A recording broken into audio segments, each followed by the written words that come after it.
So after exactly 0 requests, I'm making a video kind of comparing the OnePlus 12r.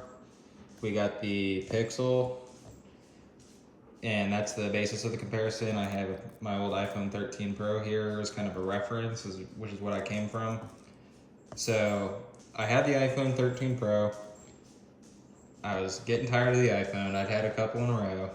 I'd previously owned Androids, and I wanted to go back.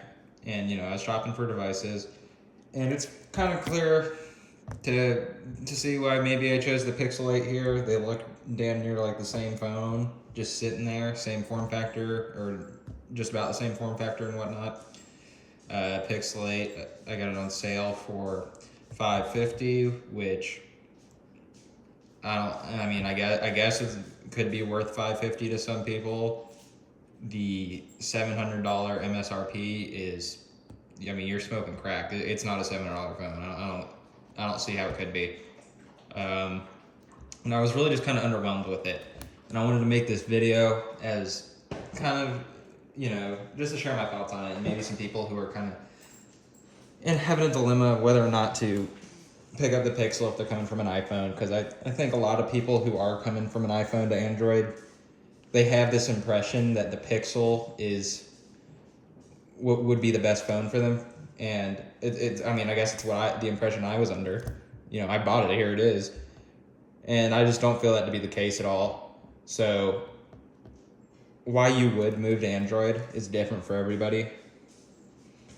A big part of it is the, fun factor, the customization aspect, and the Pixel kind of falls short. So here's the issue right here. Before we even continue, this thing, you tap it and it's supposed to turn on.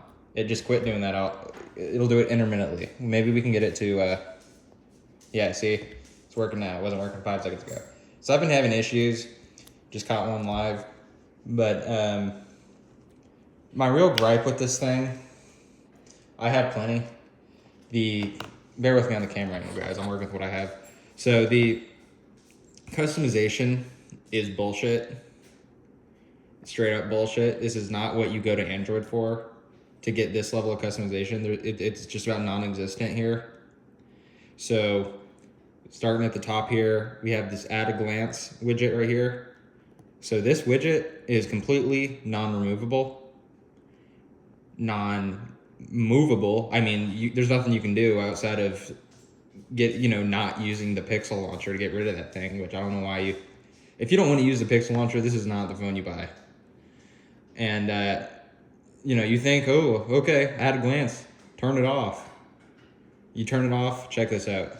Bullshit. It's still fucking there. You can't do anything about it. It just is less useful now. So, whatever. Annoying. This Google bar at the bottom, persistent. You can't move that. You can't disable it. Same bullshit. So right there, you come here for customization, and there's 2 big flaws. Carrying on with that, the icons, oh yeah, you may think they look nice and look cool until you swipe to your next page, and you'll see pretty quickly that these. Let me show you what it's called here. You go to wallpapers and style. The themed icons. It's in beta, guys. That's the excuse for this one. It's in beta. But basically, it only works with a handful of apps.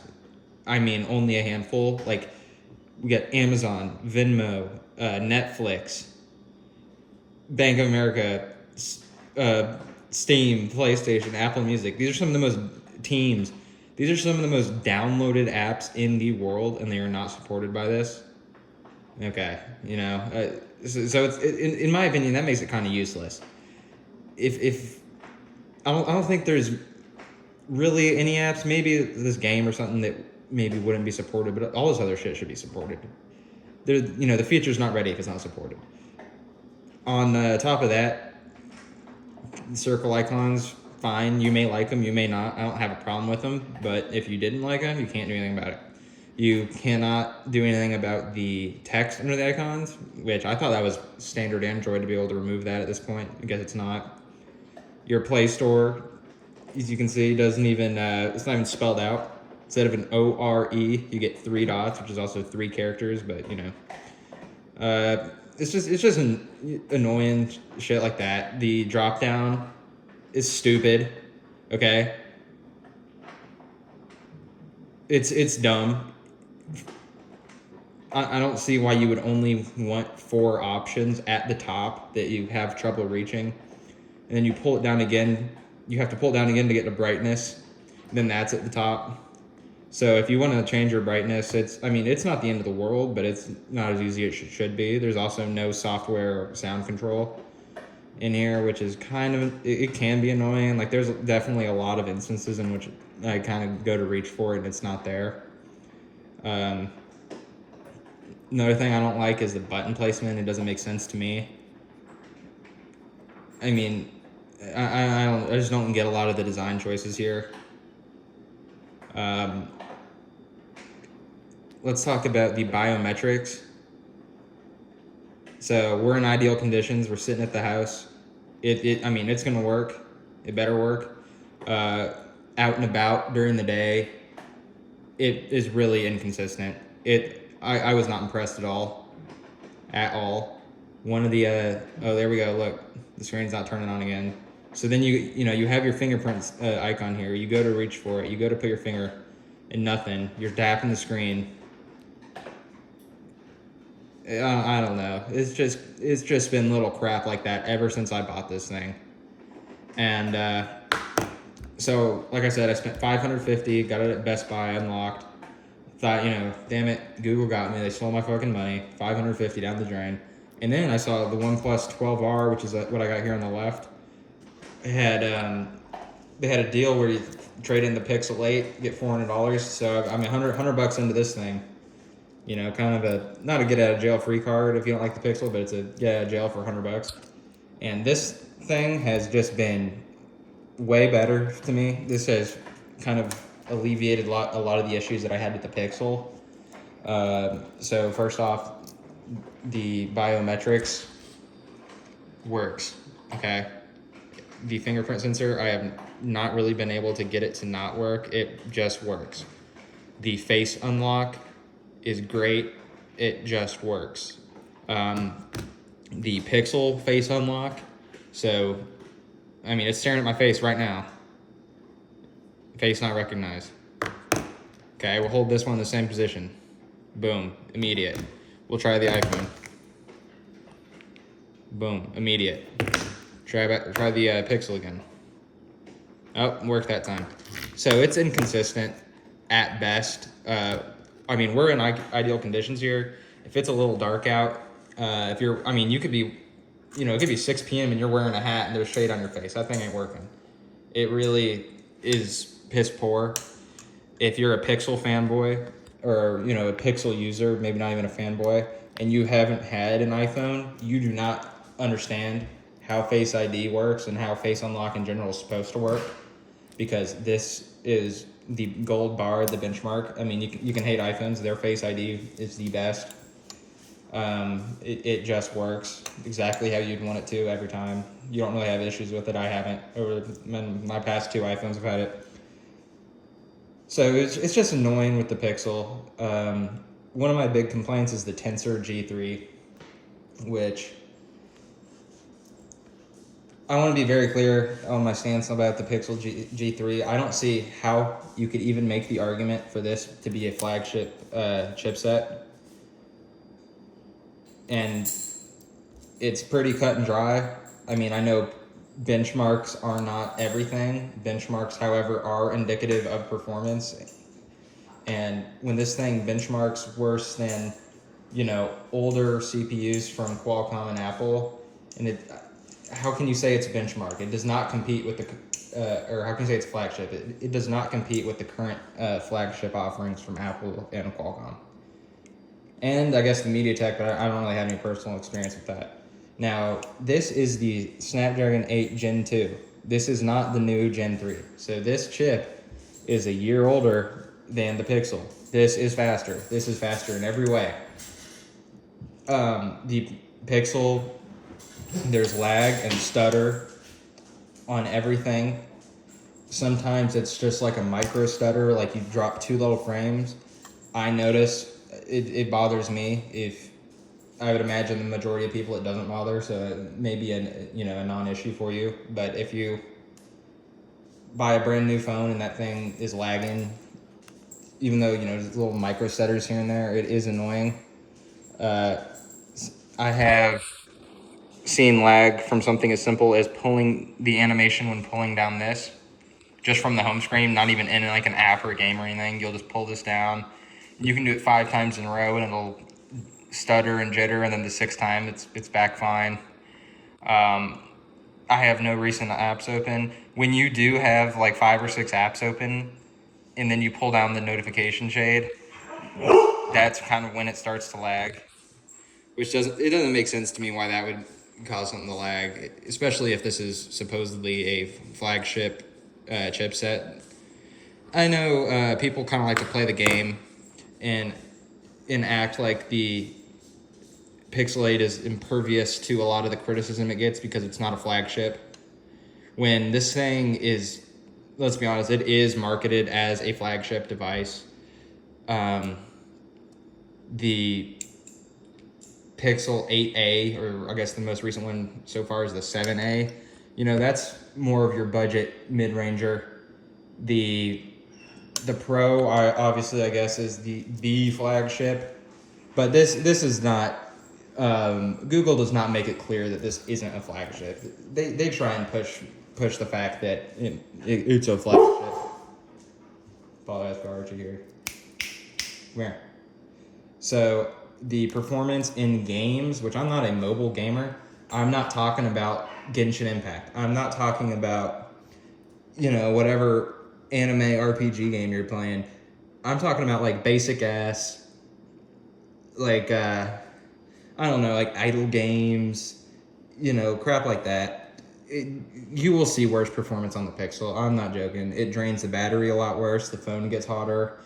It's an overall worse performer than this less expensive phone with a year-old processor. The camera on the Pixel is pretty good. It's pretty good. It's very good in certain conditions and taking certain photos. So what I've found, and I've kind of done some testing to come to this conclusion, what I've found is that when you're taking a photo of a clear foreground subject, like picture your dog, a portrait of somebody, something like that, it looks great. It looks top tier. It looks amazing. When you are taking a picture of something like a general picture of the landscape or something, anything without a clear foreground subject, the photo suffers. It does not perform nearly as well. So it kind of creates this impression, at least to me, that the sensor isn't all that great, and it's kind of really relies on the computational photography as opposed to just being a good camera. But you can get good results out of it. I mean, you're going to get better results out of that than the OnePlus 12r in general, from what I've experienced so far. I mean, I'm not going to lie about that. This camera probably isn't the best. I don't really take photos or videos or anything. So, I mean, I don't really care. If I ever become a photographer, I'll get a camera. And the iPhone, better camera still. I mean, just about any shot. And this isn't even the new iPhone. Like I said, this is the 13 Pro. I don't see how you could prefer the Pixel 8 camera overall to it, especially with video. Everybody knows that the iPhone is really good at video, but the Pixel 8 is surprisingly bad at video. And I'm not trying to rag on this thing undeserving. These are legitimately my impressions. I mean, I'll tell you, I was stoked to get this thing. I thought this was going to be the, hottest fucking phone I've had. I was pumped up. Handed over my money, brought it home, pumped, started using it, pumped. A couple days in, like, all right, what the hell is this? And I don't know. I think that the build quality is trash on the Pixel. The OnePlus build quality is better. The Apple build quality is way better. The battery on the OnePlus is trash, or the Pixel is trash. The OnePlus battery is great. The Pixel battery is pretty much trash compared to both of these other devices. And this is, you know, 2-year-old iPhone of the same size. Obviously, this is probably, you know, it's a bigger phone. It should have a better battery life, which it does. The charging is way better on OnePlus. The charging is ridiculous on OnePlus. This 80-watt fast charging it has. I mean, I am not even joking when I tell you that you can charge this thing 5 minutes here, 5 minutes there, 5 minutes here, and that's it for the whole day. 15 minutes charging spread across the whole day of use. Not even just moderate or light use. Like it really is great. I've seen it. I've got as much as like 7 or 8% battery in 1 minute of charging, which sometimes that's all you need. Like if you're at you know, you're at 10% or something and you just need to juice it up, you plug it in for 2 minutes, that's, you know, you'll probably get at least 12% or something, you know, and that'll last you an hour. So it's pretty good. Now the always on displays, it's a matter of taste. The Pixel always on displays, I do really like. I will not, you know, take that away from it. I do like it. You have different options. This one that I have on there now really isn't even my favorite. This is probably one of the most basic ones, but it's nice. I do like it. I like that it has the weather up there. I do wish that the OnePlus did. I'm sure maybe there's some way to do it. I don't know. But you know, just out of the box, I like that. The OnePlus always on displays are cooler for sure. Way more options. Way more customization, but one thing I have kind of noticed is that they're kind of more confined in size, whereas the Pixel is like a full screen deal, which is cool. I do like the Pixel on that one. Another thing I like about the Pixel, we can't get to do it because once again it's not working. And this is not a setting I have disabled. It, like you see, it worked right there. Nah, I don't even know if I have that finger registered. That might not be the phone. But the on and off animations on the OnePlus, they're pretty slick, you know. One of the things about it, it may be hard to show, at least on my camera, is that if you wake the phone from the center of the screen for the fingerprint sensor, that's where it goes. If you do it from the power button, it kind of juts out from there. It's real fluid. It's real clean. That's something I like. The Pixel also, the form factor, I mean, if you like small phones, I like it. It's definitely on the smaller phones side by today's standard. One thing I'll tell you about the Pixel is accessory support is surprisingly bad. So if you take a look at this and you think that these bezels look a little larger than you're used to seeing on a Pixel 8, you're not crazy. Basically, these screen protectors are hard to find and come by with this thing, meaning that this one has a stupid black border around the edge of the screen and the camera. I have no idea what company, you know, what decision was made. That doesn't make any sense to me. It's stupid. What purpose does that serve? And that's kind of like one of the only options. I ordered a few different screen protectors, and you have ones without those black borders, but they have this, the hole cut out for the camera, and it just fills with dust because they're thick-ass glass screen protectors. And it's just, like, this is the second or third, I think it was the third one I ordered, and I was just tired of wasting money on fucking screen protectors for this thing. So this is the one I'm rolling with. OnePlus comes with the screen protector pre-installed. I mean, I just get, you know, clear cases on Amazon. I really like this one on the Pixel. This is a Zag one. I actually really like that case. I don't like this one as much on the OnePlus, but, you know, this one was actually $8, so I didn't really get shafted too hard on that one. I'll just buy a new one. You know, this one gets a little more worn or something. One thing that people don't like about the OnePlus, and I really wasn't crazy about going into it, was the curved edges. The Pixel's flat, the iPhone's flat. The OnePlus does have the curved edges. It is not that big of a curve. It really is not. I've had phones and I have seen phones with what I feel to be more pronounced curves. I think the curve on the Pixel 7 series, either 6 or 7, whichever one is curved, was there was a lot more curvature. This one's kind of mild, and really all it does is kind of gives you this illusion of it looking completely bezel-less from the front, and it achieves that. I mean, it just looks like a more premium, more expensive device. It's not. It's not when the Pixel's on sale. It's not, definitely not when the Pixel's on full price. But, you know, and yeah, I was just kind of disappointed with the Pixel. I was happy to be able to trade it in and get the OnePlus. So far, coming from a iPhone to Android, I wanted those Android-y features. You got to go to OnePlus or Samsung or something. Pixel is not going to have that for you. The speakers on both are decent. I think the Pixel ones, maybe they're bass heavy in the sense that it kind of drowns out some of the vocals. I feel like I have to turn up the volume a little louder than I would on other phones to be able to hear what people are saying in YouTube videos and whatnot. The haptics on the Pixel are pretty good. The haptics on the OnePlus are actually pretty good. The Pixel may be better. The iPhone's definitely better than both. The typing experience between the Pixel and OnePlus largely has to do with the size of the phone. And if you're more into one-handed typing and you don't have giant hands, the Pixel 8 may be more comfortable. That's just a consequence of the form factor. One thing I will tell you that I do not like about the Pixel form factor is that even though it looks about the same as the iPhone, it's not. It is taller and skinnier. And what that means is when you click on, let's go to YouTube.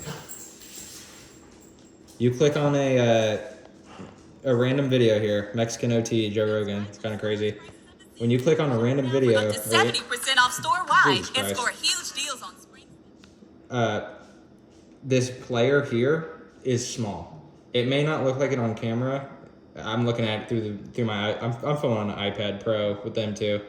So if you want to call it camera trash, I think it is kind of trash, but this thing's like $800. But anyways, the player is small. When you rotate, you get way bigger black bars than on other phones. And this is just, standard form factor video here. So that means when you zoom it in, you're cropping out a shitload of stuff. So like, look at this. This is just the zoomed in, zoomed to fit versus, God damn it. Now look, it's not even fucking, okay. Yeah, you're losing a lot of content going. So you kind of just have to deal with these black bars depending on what you're watching. Whereas with the OnePlus here, I think it's a little better proportionally. It is wider, which you may feel that makes it harder to hold. I guess you could make that argument. However, content is way better. So let's see if we can get a side by side. Try my best. I don't think it's really picking up on camera, to be honest. I don't know if you can tell. The black bars are not. It's not as big of the screen proportionally, and because of the form factor, when you zoom in, it doesn't crop as much. I think that the OnePlus is just way better viewing experience. Not only because it's a bigger screen, I prefer the colors. You can adjust the colors more. There's just something about it. It just looks better to me. I could be, your opinion could differ. But the OnePlus definitely looks like more of a futuristic device. It's faster.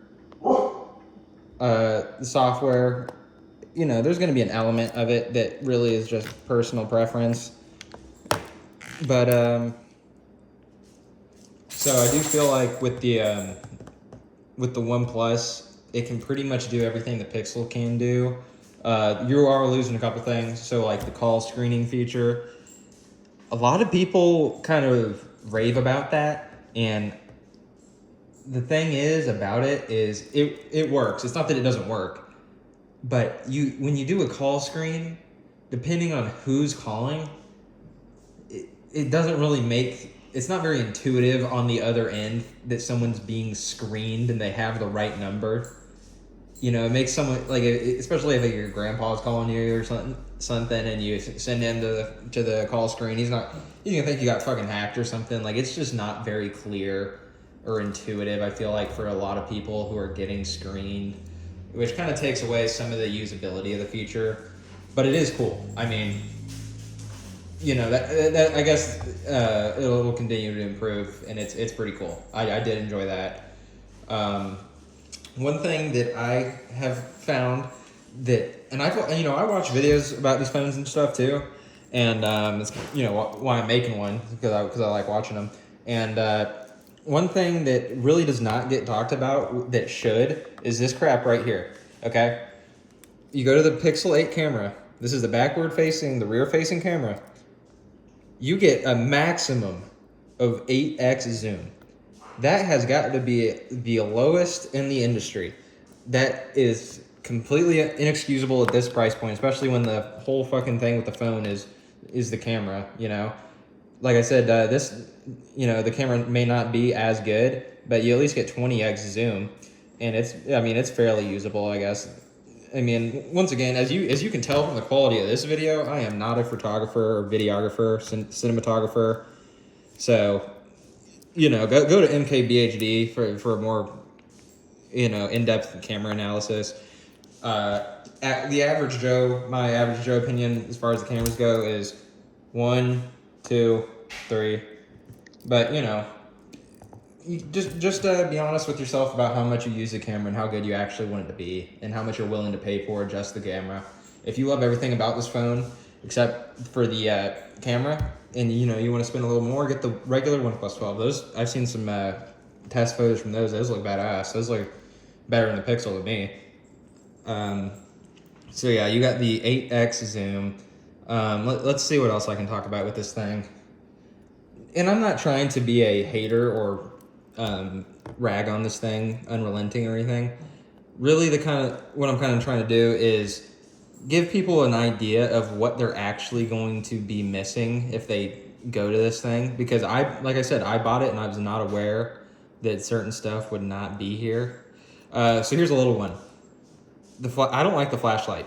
The flashlight, first off, has no brightness control, which is stupid. I don't, what the hell is the point of that?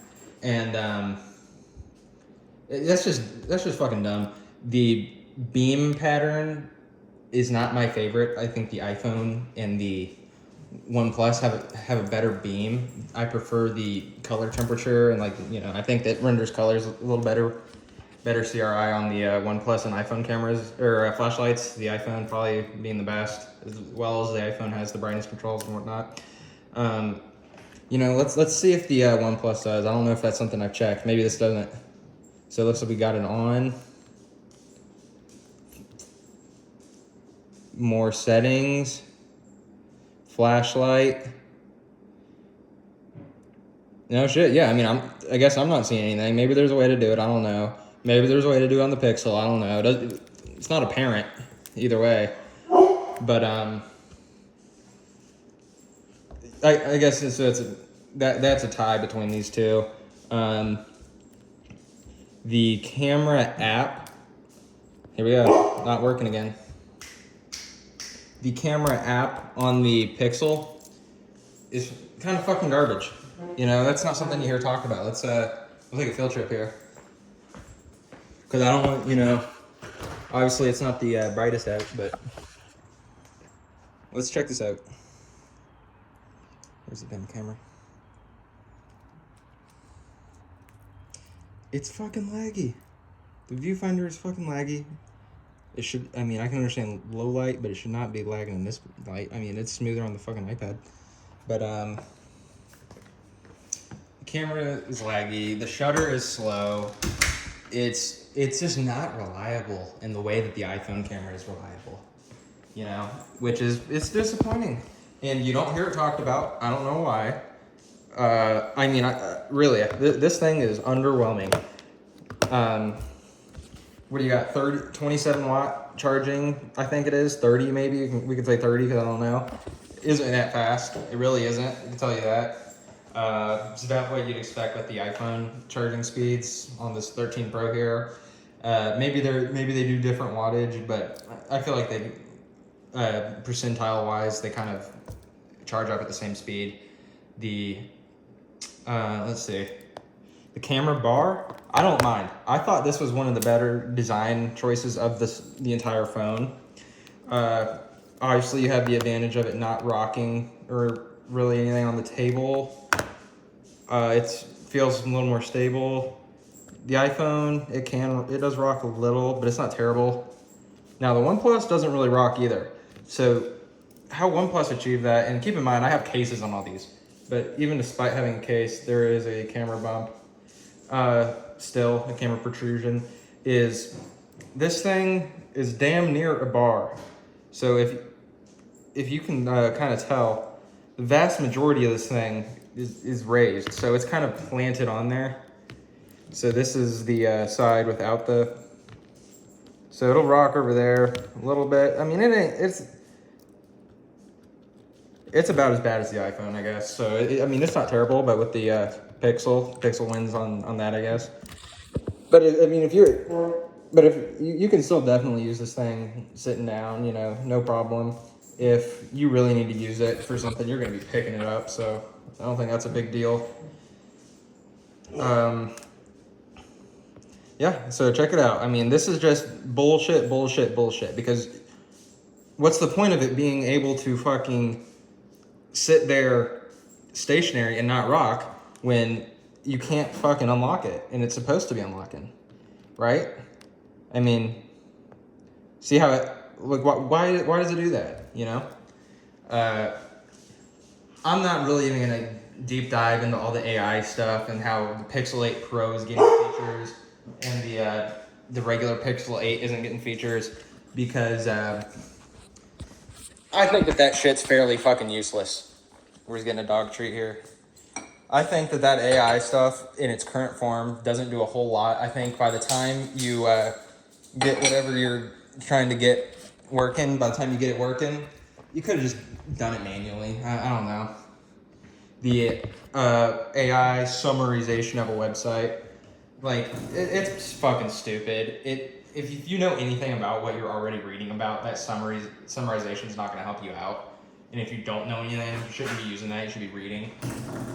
I don't get it. I think if you're a stupid person and you don't want to read and you fucking use that, you're not going to learn anything. And I just say that because the summarizations are so bland and vague. It's just not impressive at all.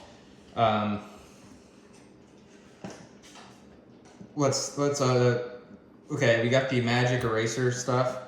It works. I'm not gonna lie to you, it works. We got a raw clipper here, if you know, you know. And we'll take a picture of this and do a live demo.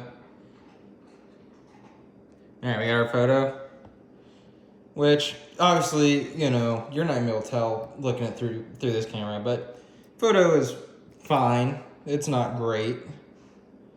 It actually looks better through this iPad screen than it does on the Pixel when I'm holding it. You can't really tell the loss in detail and stuff.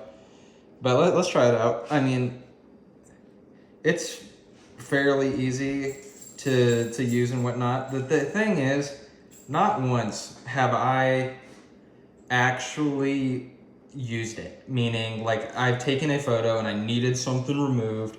That could be you. You could be... you could be seeing this feature like, Jesus Christ, this is a lifesaver. I've been waiting for this for years. If that's you, great. I mean, like I said, it works. It works. I'm not saying it doesn't. Magic eraser, okay? And I understand this may not be the most ideal conditions, but I think it's important to test things outside of their ideal conditions, like a feature like this. So, we got circled. Not the best circle, but what I'm saying. I mean, we'll see how good it works. This is hard because it's like a natural granite, but kind of bullshit on that one specifically. If you were to take here we go. We'll try this. Ah, fuck. All right, we got a camera or a candle lid here. All right, that's a little more evenly colored. We'll try this.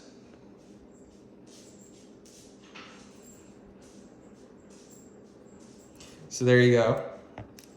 All right, this should work better. And if it doesn't look like the fastest at using this thing, because I really, like I said, I don't use this shit. That was a bad circle. I'll give it that. I'll give it that one. I kind of did a shit circle there. Yeah, all right, there we go. Not perfect, which this is not a feature. Not perfect. This is not a feature that's going to work perfectly yet. I'm fine with that. It works damn near well enough. And it's all right. I haven't done enough testing to tell you whether or not I experienced this problem with OnePlus, but I can tell you I do with a Pixel. So if you're in an app, and it could be any app, I don't use social media, but let's say you're trying to post a photo on Facebook. You go to Facebook and you hit the post button and you go to your camera roll within there. It's not gonna show all your fucking photos. It's bullshit. You gotta do. Sometimes you have to take a screenshot of it, and then that screenshot, now you can see it in there. Sometimes you gotta do it from the fucking camera or from the Photos app. You gotta like hit the share and then fade. And I'm trying to. I think I've done it with like I've experienced that trying to like set wallpapers and stuff, but it's just crap like that. It just does not work as well as you think it would overall. I mean, you would think that the operating system would be a little more mature, and a lot of this stuff I kind of attributed to Android when I first got it, and then from reading and watching videos and stuff, I realized that this is not an Android problem. This is a problem that you only really see on the Pixel, which is disappointing. I mean, like I had no fucking plans on getting this OnePlus 12r. No plans. I thought I was gonna rock with this guy, and then it's just started fucking up. Do I have a lemon? There's a possibility. I don't know. I guess I could. I don't really feel like I'm experiencing a lot of issues that other people are not. Something just came to mind I could show you as far as the performance and speed.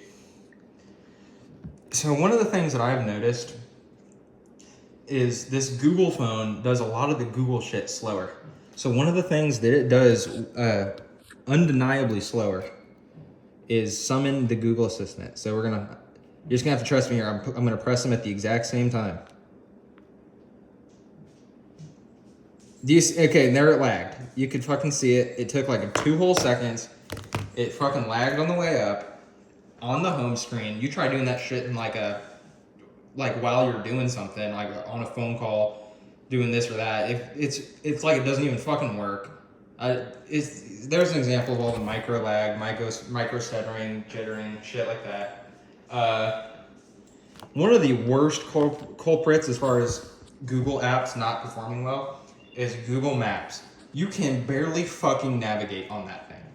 I mean, Jesus Christ. If you're lost in the middle of nowhere, this is not the fucking phone. This thing, the navigation overheats it. So just by having it running, that thing's burning. You can't do anything else while it's going. The phone is so laggy. Even just navigating.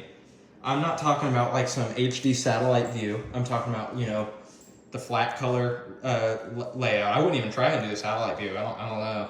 I mean, it was so bad I didn't even attempt to set it into that. It is so slow and so laggy when you are navigating. It is ridiculous.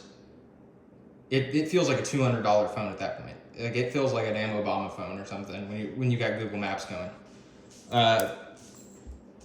This one, I haven't done like big road trips with it or anything yet, but I have kind of, turned on the app, put in some directions, see, some little shit on Google Maps, and it works 10 times better. once again, I think this is all a consequence of the Tensor G3 and why I think that it's just not a flagship chip, as you just saw with the summoning the Google Assistant from the home screen. To me, that kind of makes the Google Assistant not very usable on this Pixel, because I mean it is ridiculous.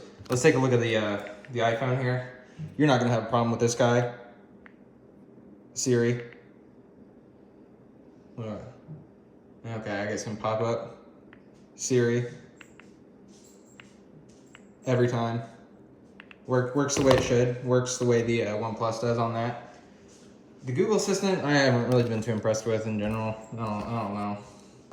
I don't use them too much, and I really don't have a lot of experience using it recently because I'm so used to avoiding using it on the Pixel. It just, a lot of the times it just doesn't work. The Google Lens is some beta fucking bullshit. I don't see how it could be that useful. I have really had some good tries of using it, like shit that I oh, what the hell is this? Like, I want to find out what this is, and it just, I guess it's doing the best it can currently. I don't know. It's kind of gimmicky right now. Another thing with the OnePlus that is so sweet, such a great feature, is the IR blaster. If you've never had a phone with the IR blaster, you do not realize how much you would use it. I mean, I get, all this, your mileage may vary. I use it all the time because, we got I actually have a video up there. We have a big TV there, TV in the bedroom, blah, blah, blah. So you can just, you don't gotta go hunting down for remotes and stuff. It's just so nice.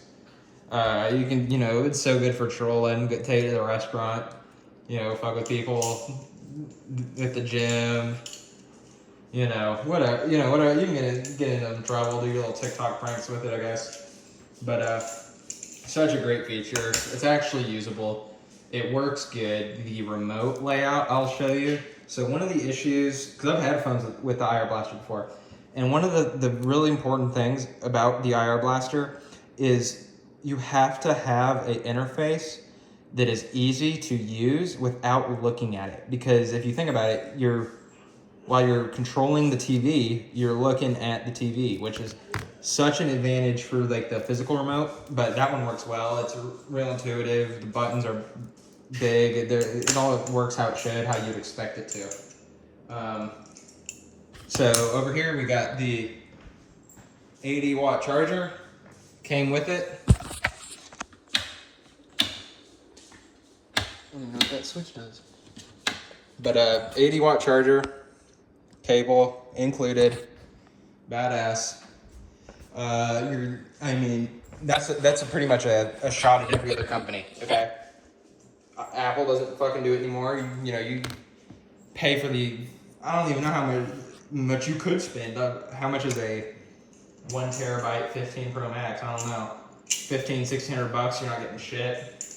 The Google Pixel, you ain't getting shit. You're getting a cable, same as Apple.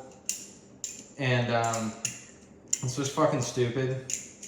These companies are lying to you and they tell you it's about saving the environment. They wanted to save the environment. They wouldn't come out with a new phone every year. They would come out with one every 2 years. Imagine what that would do for the environment, right? Save the environment. Yeah, that's who cares about the environment. And it's just, these are different phones for different people. I don't know who this would be for, personally. I don't know. I can't see it being better than the iPhone in the ways that it tries to be, or better than the OnePlus in the ways that it tries to be. And what I mean by that is Pixel is trying to kind of position itself more. If you have a spectrum of iPhone to Android, opposite ends of the spectrum, the Pixel is a little more iPhone leaning than the OnePlus and the Samsungs and the other Android phones. There may be something I'm not thinking of that's more iPhone-esque than the Pixel, but I mean, y'all know the general consensus. And I just don't see what it does like the iPhone better, and I do see what it does worse than other Android phones. Obviously, no headphone jack on any of these. Whatever. I will show you this. I like to listen with. I check out all these different IEMs and stuff. So I got the, Sennheisers here. These sound great. And like a custom cable, and this is my one of the dongle DACs I have. And this is like fairly high power. Something like $300. KN RU7, I believe, and it works flawlessly on the Pixel. It does drain battery more than it does when using the OnePlus, but it works on both devices. You have, you can use your audio stuff, which is, it's a big deal. You can't, I guess you could on the new iPhones, I don't know. On this iPhone, you can't. You can, but you gotta kind of jump through hoops. Like, this has to be a special type of cable. I bought one of them cables. It was like $20 or $30. I mean, come on. These both have good Bluetooth codecs. This was the fucking bullshit AAC 256 kilobytes per second, which, a lot of people say it does sound better than MP3, the way the technology works. And I'm not a electrical engineer or audio engineer. And I don't think the iPhone Bluetooth necessarily sounds bad, but it's not what it should be. And it's not what it should be for the year we're in and for what they're charging. The OnePlus just has more features. One thing is like the app cloning, where you can have multiple of the same apps and like completely separate accounts logged in and stuff. I haven't tested that out. Plenty of people have. It works. Pretty awesome. I can see that being useful. The system clone, where you have like different profiles like a PC or something, is awesome. It's badass. That should be on. Why is that not on the Pixel? You know what I'm saying? Like these OnePlus features I'm talking about, like the app clone or system clone. Why can you not do that shit on the Pixel? Right? I mean, there's no hardware limitation.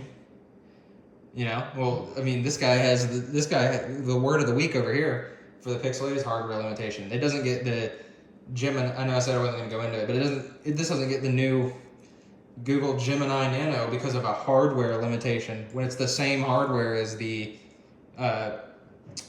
8 Pro. It has less RAM, sure, but there's phones with the same 8 gigs of RAM that support Gemini Nano. So I just don't see what the advantage to the Tensor versus a Snapdragon chip could be. It is, I mean, it's not a bad phone, When it comes down to it, if you're watching this video, you're probably into technology in similar ways I am, and you probably know that,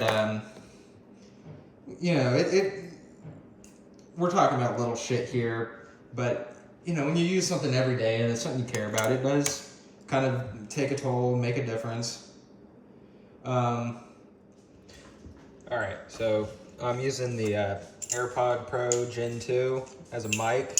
I kind of just had I should have thought of it beforehand, but I kind of just had the idea to start using these instead of the iPad mic, so hopefully it sounds better. I wanted to kind of talk about one of the marketing points of the Pixel that I think is just about a fucking scam. I think they're preying on the stupid with this one. And what I'm referring to here is the 7 years of software support. Okay? And the reason I think it's dumb is there's really a few reasons. And chief among them is, who the fuck do you know who uses a 7-year-old phone?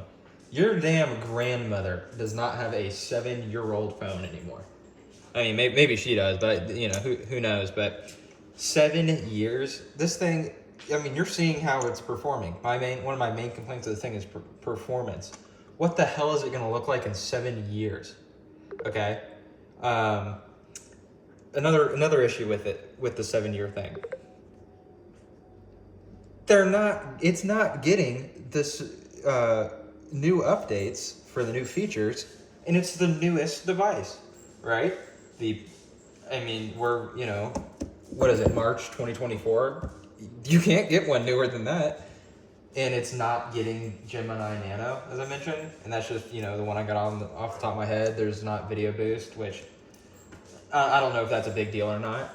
I guess it could be, depending on the individual.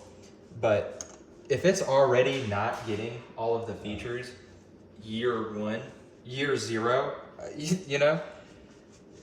I guess maybe it'll work in 7 years, but it's 7 years of support. I think that's beyond misleading. I think the fact that it doesn't get these new features year zero is, you're entering class action lawsuit territory. In my opinion, I think you could definitely make a case that that's false advertising and or misleading and nefarious. Because you're saying this thing is going to be rocking 7 years out. It's already losing steam. So I'll read on the Google Pixel subreddit here and there, and one of the things that people will say is the reason I chose this phone is for the longevity. I don't buy it. I don't see that being a promise that they're going to be able to fulfill. They've already proved that they can't. It's not getting the new updates. The updates it does get, so like this circle the search thing. At first, I got the update and it wouldn't work. There was absolutely nothing I could do to trigger the feature. I had the option for it in the settings. I enabled it, and there is nothing that I could do to actually get it to work. Let's see. I think I have got it to work a handful of times since since the update. Oh, okay. So here it is. It's working. I don't see it being all that useful. And one of the reasons that I don't see it being all that useful is, let's go to Reddit here. So, I don't know what the hell that is. Let's see. Okay, I guess we'll do this. You go to the app switcher and you hit select, and it's there. So it's already there.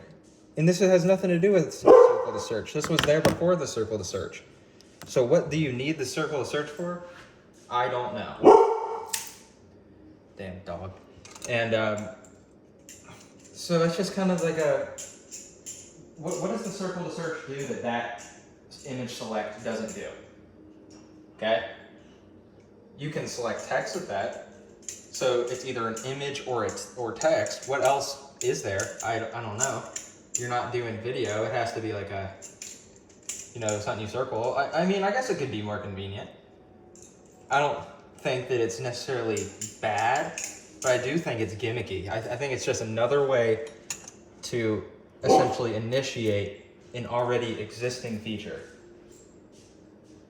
So, and this is in that circle to search thing, that's one of those things that I heard about it the week it came out, and I haven't heard about it since. Another thing, the enhanced zoom. This thing was advertised like at the launch events and all that to have a feature called advanced zoom. Now, or enhanced, advanced, I don't know. And it was, if my memory serves me correct, it was like one of those coming soon features. It was one of those things that they did disclose will not be available at launch, but it will be coming soon. And it was a promised feature. It was advertised. It was, a part of their presentation. You're halfway through the life cycle of the phone. Where is it? I don't think anybody has it, from my understanding. Which, like I already showed you, you only get 8x zoom in the first place. So I guess that would be a feature that you would want to use. And you do not have it. So I just would not use the 7 years of software support as any type of pro in favor of the Pixel.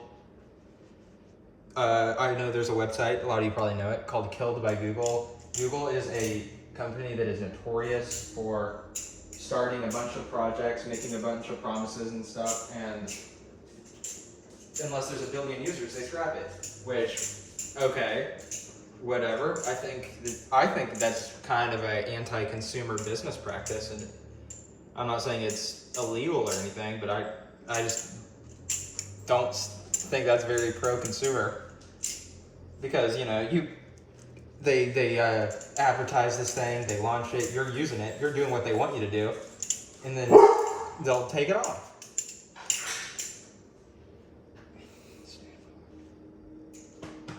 So I don't know. Google as a company, I've never been a Google fan. I think they make it hard to be a Google fan. A lot of their services do work. The ones that they continue to support, they work great. Microsoft or Google Docs, or the Google Office suite, if you want to call it that, is pretty awesome. I mean, that's a great free tool for people to use. If you've been in school or something, you've used that with the collaborative features. That's awesome.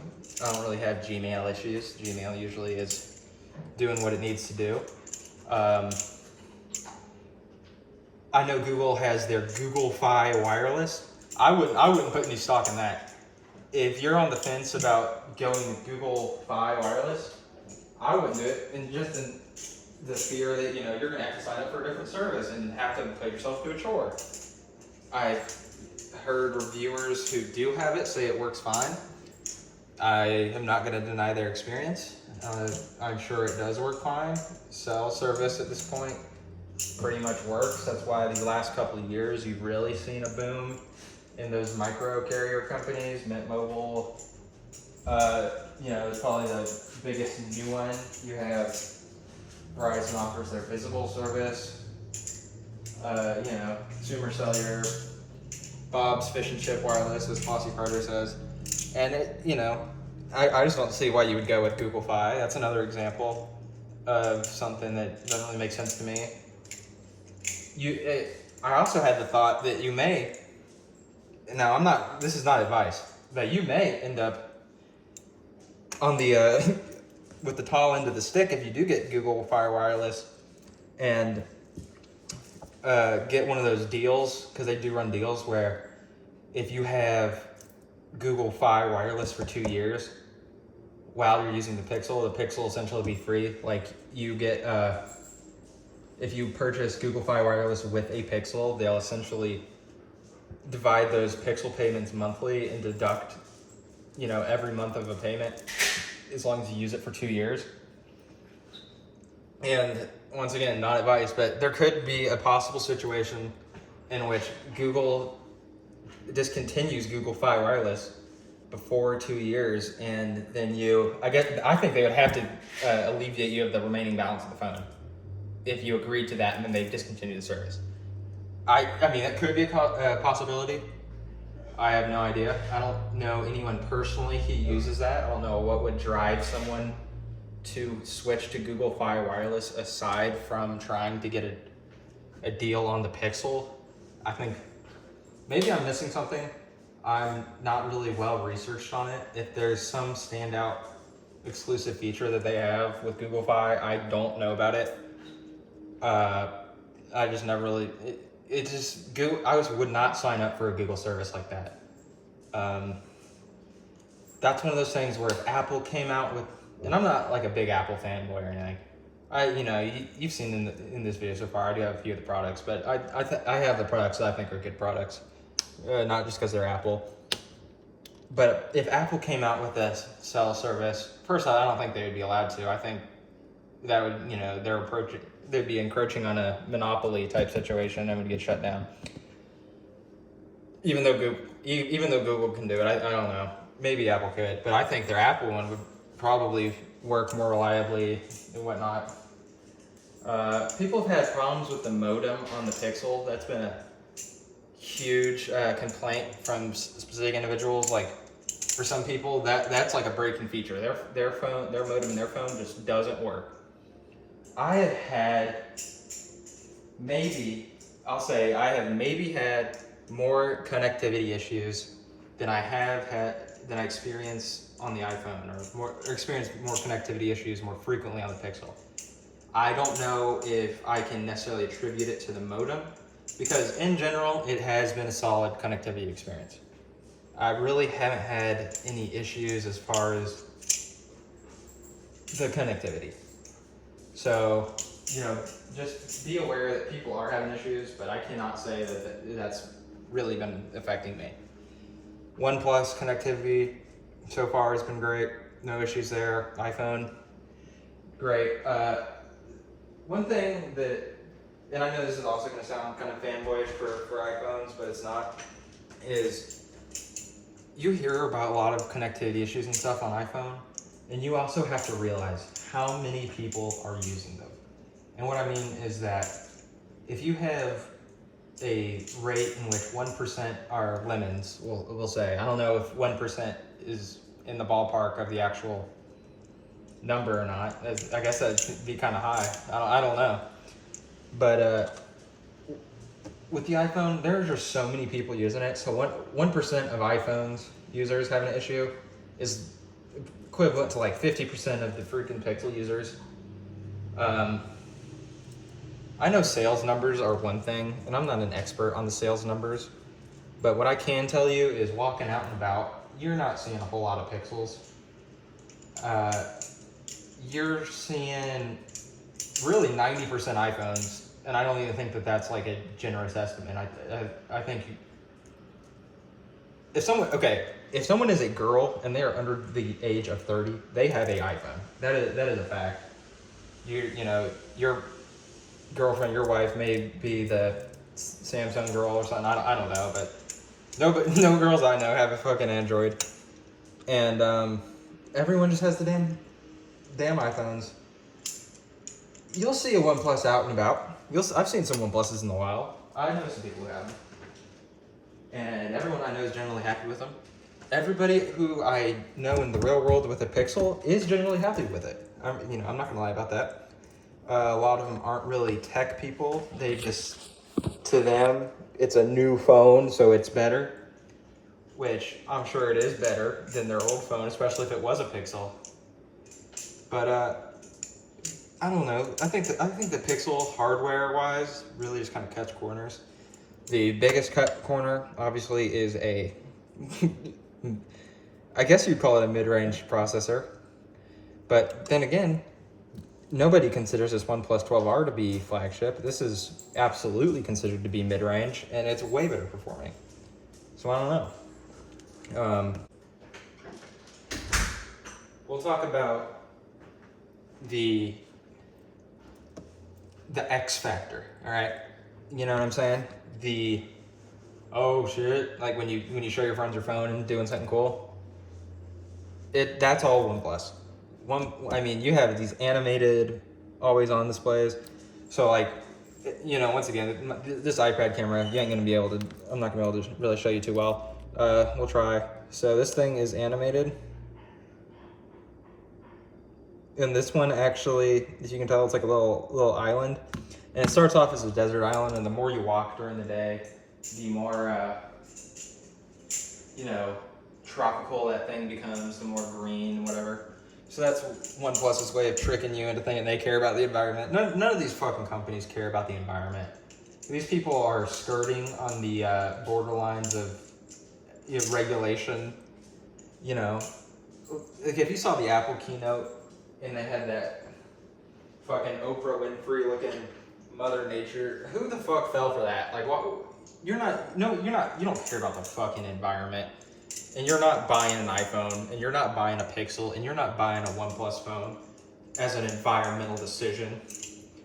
We'll talk about the repairability. I'm not the expert. Once again, there's jerry rigs everything, stuff like that. People like that. They can tell you about the repairability of these devices. In general, they're not repairable, especially not user repairable. I know you may be able to watch some videos, get an iFixit kit, and switch your battery. And that's really all you should need to do. But they make it fucking hard. They make it where it's a damn chore. You gotta have some free time to be able to do enough research to even feel comfortable enough doing it. And even then, something else happens on the phone, you're shit out of luck from support because you changed the battery yourself.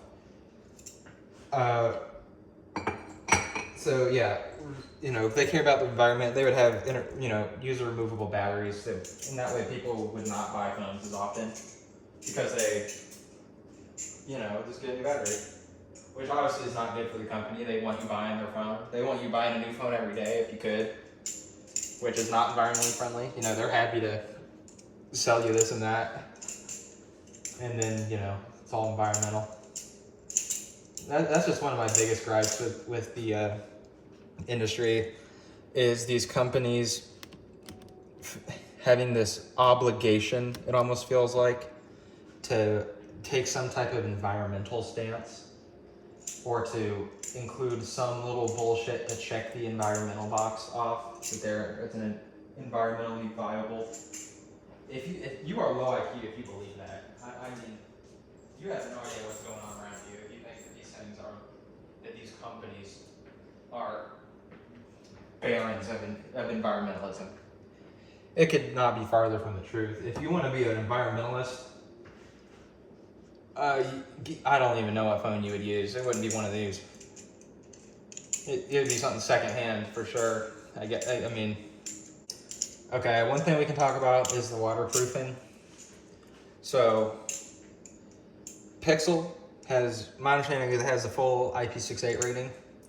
My understanding with the OnePlus is it has the IPX4, which is a lesser rating by Ingress Protection, the company. And what does that equate to? I don't know.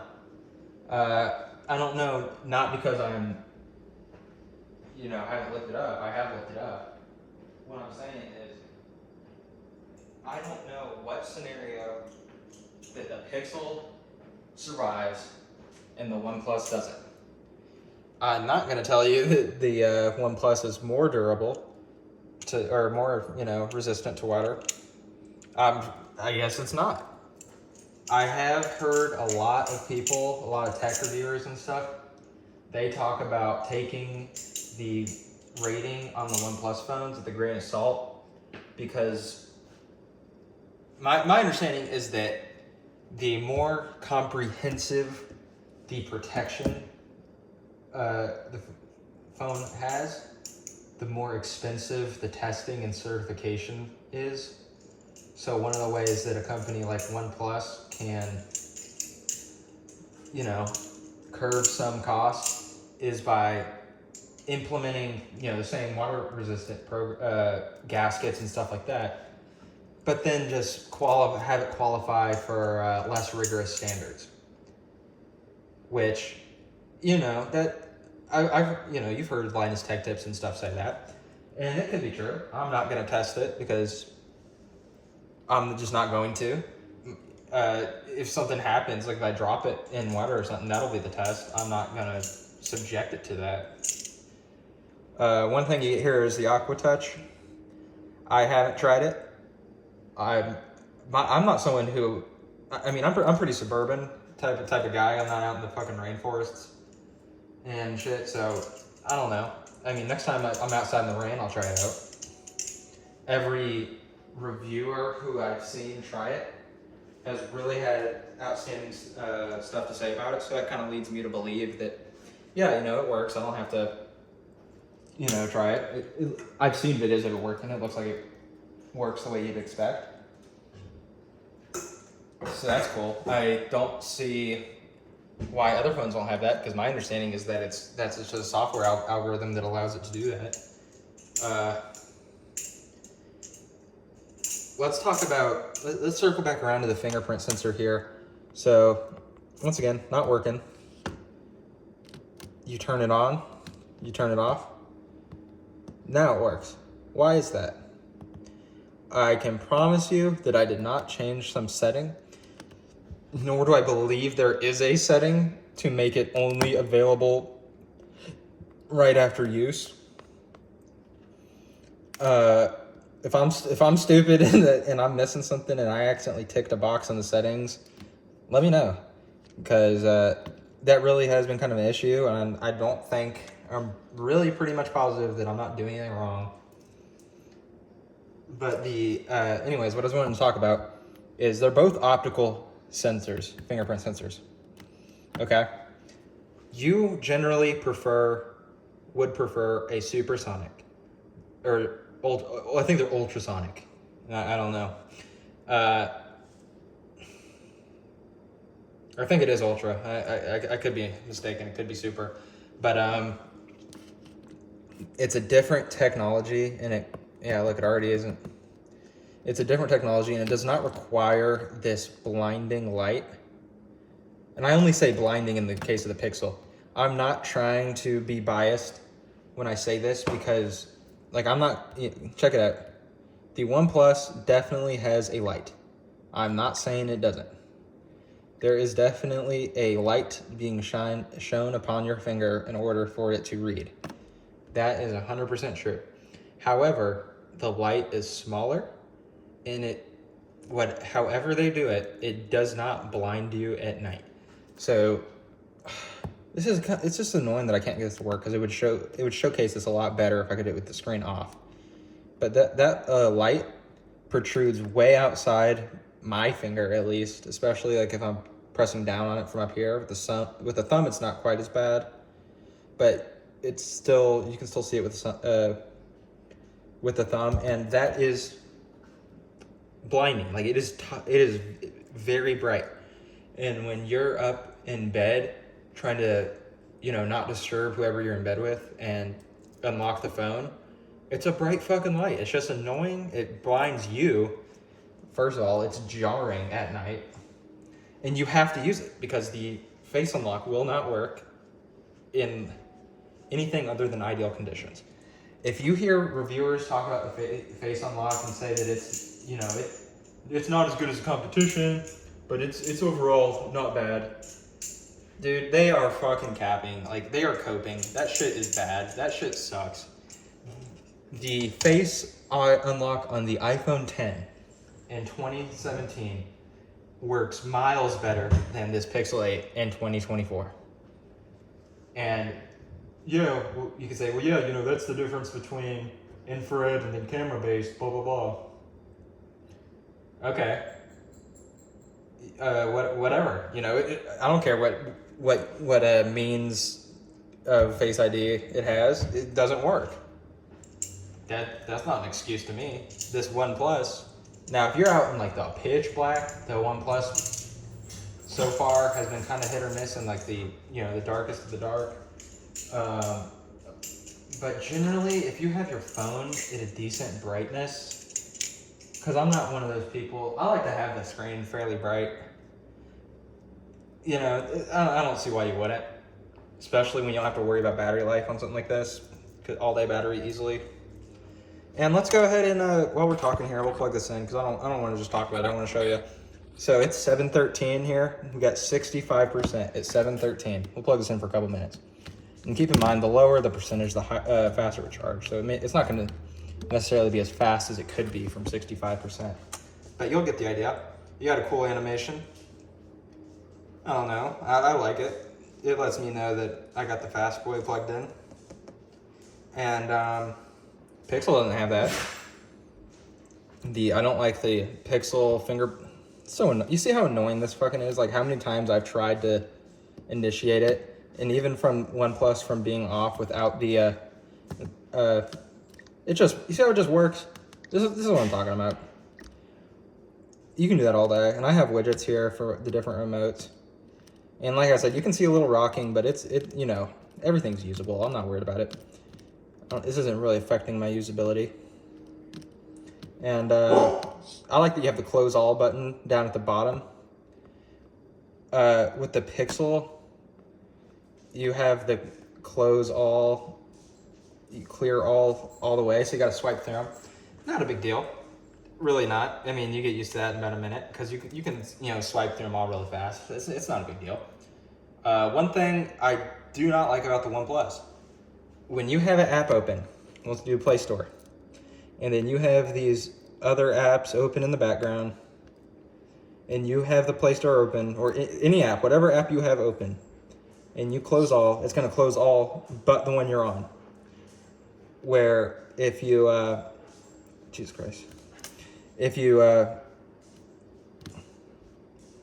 have a bunch of apps open, but you're like on the home screen, you see, and you hit close all, boom. I wish it would close all when you hit close all. I think that's a little unintuitive. I think maybe I will get used to it and find it useful. I do see the point of the choice. And that's basically that if you're using an app that is intensive in some way, that would be a situation in which you would want to close up the other apps. So, like if you have your game running, instead of individually swiping your other 24 deals, you can close all but that one. So, what these phone companies kind of try and promote, and this is across the board, this is with Apple, Android, this is just across the board. They promote the idea that the system manages RAM better than you. And I absolutely do not dispute that. So what that means is they're telling you, you do not have to go by and close these apps after you're done using them. You know, the system itself will do what it needs to do as far as RAM management. I believe it. I think it kind of just works out shit, you know. I will tell you this, the RAM management on the OnePlus is better than the Pixel. The RAM management on the iPhone is better than both of them when you take into account that this has less RAM. I think the RAM management software on the iPhone is better, but you do get more RAM with the Androids. This one is just the base model, 8 gigs. You can pay 150, or I think it's $100 extra. So you can go from 5 to 600 or 4 to 500 because there's like a trade any phone in deal. So you can find something. You could go down and get an $8 prepaid phone, flip phone, and trade that in if you had to. So from 4 to 500, you get 16 gigs of RAM and 256 gigs of storage. That's probably a good buy. I don't think that's necessarily in one of those positions where at that point you may as well forget the 12R and go up to the 12 Plus or up to the regular 12. I think it's a good buy. I don't really do a whole lot of anything that uses up the storage on the phone, like 128 gig. These are all 128 gig devices. The iPhone is 128 gigabytes. I had it for 2 years and it was not full. Like I said, I'm not a big photographer. I'm not a big videographer. I think that's really what would take up space. Maybe mobile gaming. I mean, how many fucking games do you need to have downloaded at one time though? I don't know. I have one of those Steam Deck OLEDs, the new one. I had the 512 gigabyte. That thing is sweet. Okay, if you have a $500-ish budget and you are into gaming, keep whatever phone you have and get that thing. Okay, that thing is cool as hell. That thing is better than this. I had a Switch too. That thing is better than that by miles. Yeah, I don't really understand the mobile gaming thing. I don't get the point. I know that for some people, they're kind of limited, whether it be financially or whatever, to where maybe their only real device is their phone. I know internationally, I'm in America. I know internationally that's much more often the case in countries like India and stuff. I know that's why you see gaming phones and stuff. I think the gaming phones are cool. I would get one just for the performance and like the aesthetic, the cool features. I mean, like I said, I'm not a big mobile gamer. I would still get one. I think they're cool. But you do have some gaming hyper boost, like the gaming suite of features. You do get that with OnePlus if that's something you're interested in. You do not get that with the Pixel. The Pixel is not a gaming phone. As I've said, you're not going to get that great performance. I've gotten kind of shoddy performance from light titles. And I mean light because I'll show you what I play. I'll switch off every once in a while. I play chess, and this Drifto game is awesome. The controls and everything, it's just so fun. Let's see if we can get a side-by-side going. And it looks better and it plays better. And like, you'll see what I'm saying. This is a light ass title. I don't have shit unlocked on these phones. On the iPhone, I have probably, I think I have the max amount of coins. I can only look at one screen at a time. But it's playing fine on the Pixel. Something like this. I just dropped a couple frames. I don't know if you could tell. It's not a big deal, but you don't want it to drop a couple frames. There's no point. There's no reason. There's no excuse. It should not be doing that. And so let's see where we're at. A couple minutes, we're up to 90. I mean, you can see what I'm saying here. We'll drop this guy on the charger. That's another thing. Cool ass wallpapers out the box. I have changed my wallpaper and everything that I've used because that's one of the things I do like are having, real clean aesthetic wallpapers. And they've all looked good on the OnePlus. So even charging, I just charged it on or plugged in the charger, and even that didn't turn on the screen or anything. Oh, maybe what is that? I saw some little gaming icon. Oh, you do get a game dat. I've never seen this. Yeah, I'm eating my words. You have a. It doesn't look like it does much, but you got one. Frame counter. I think this game.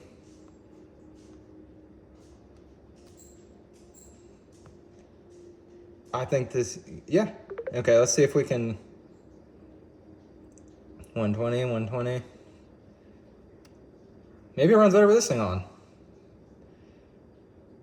I had no idea that the Pixel even had that. I went from 120 to 100 back up. It went to 118 right there. I didn't see any noticeable. Yep, lag.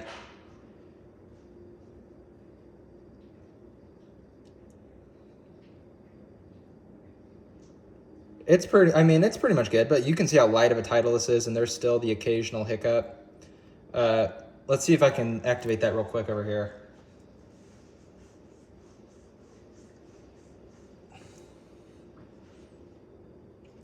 God, we're not going to do it, because I actually disabled that game to have the...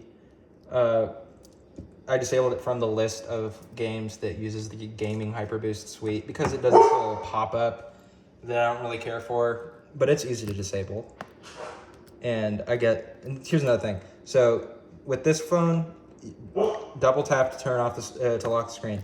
I keep trying to do it over here, if you've noticed, because it's just so intuitive, and there's no reason for it to not have that. Okay, there is nothing. Double tapping the empty part on the home screen does nothing on this one, so it's not like it's taken up by something else. I just can't do it. And this one is double tap on, which some people may prefer it to be single tap to turn on. I don't see the difference after you kind of get used to it. But at least it works. It does definitely work compared to the Pixel here. So this has been a real long video, and that's on purpose. And one of the reasons for that is because a lot of times I'll be watching a review and it's 10 minutes because that's the golden time, or 10 to 15, whatever it is. That's what people have found to be the most profitable, so that's what they make. And there's just not enough time to talk about everything in there. And even as long as this video is, I have not talked about everything. So if you would like to see any type of other video, if you want me to check something, I'll do it. I can even do like a YouTube short. Leave a comment. I will really try and not only reply, but take your suggestions and make a video. I'm bringing a couple things out for you. I also had the idea to make videos about my other interests, which I have too many, but you may think this is weird. Flashlights. I'm a flashlight nerd, funny enough, and if you're looking at these and you don't know what they are and you've never seen one, I'm a firm believer these are the best flashlights on earth, and I could make a video kind of overview and stuff if that's something you guys would be interested in. Anyone wants to see it. I know there's a couple videos out there on YouTube. There's a guy, Luxwad, who makes far better videos than I could. on these things. So if you're interested, go to him. But I would like to give my opinions if anyone wants to hear it. We have high-end knives, which the camera isn't doing these things justice. These things are beautiful. Shirogorov Hadi. So if let me know. I have all the gaming consoles and everything. Any type of video that you would want to see that you think I would be capable of making, leave it in the comments. But thank you for watching.